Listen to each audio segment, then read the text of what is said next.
దావీదు కోరుకున్న కోరిక ఒకే ఒక కోరిక ఏంటో తెలుసా? ప్రభువా, నా యొక్క రాజ్యము ఈ యొక్క ఇశ్రాయేలు యొక్క సింహాసనం మీద సదాకాలము ఉండాలి అని దావీదు కోరుకున్నాడు.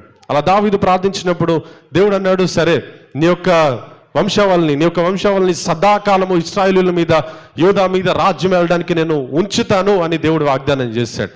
అలా వాగ్దానం చేసిన తర్వాత దినాలు గడుస్తున్నాయి, సంవత్సరాలు గడుస్తున్నాయి, ఎంతో మంది రాజులు వస్తున్నారు. ఇది అష్షూరు సామ్రాజ్యం వాళ్ళు వచ్చారు, వాళ్ళు చెరపట్టుకొని తీసుకొని వెళ్ళిపోయారు. యూదా ఈ యొక్క బబులోను వారు వచ్చారు, వారు చెరపట్టుకొని తీసుకొని వెళ్ళిపోయారు. ఇలా దాస్యంలో ఉన్నటువంటి ప్రజలందరినీ కూడా విడిపించడానికి ఏ ఒక్కరూ కూడా లేదే.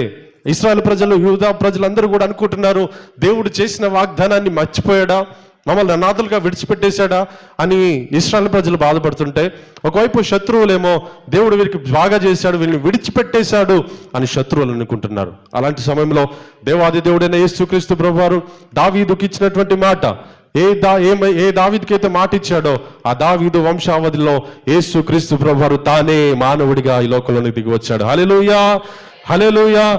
మా సర్వమానవాళ్ళని రక్షించడానికి దావీదు పట్టణమందు నేడు రక్షకుడు మీ కొరకు పుట్టి ఉన్నాడు. ఈయనే ప్రభు అయిన క్రీస్తు. ఆ క్రీస్తు ఈ లోకంలోనికి వచ్చిన ఒకే ఒక కారణం ఏంటో తెలుసా? నిన్ను రక్షించడానికి, నిన్ను చిగురింపజేయటానికి.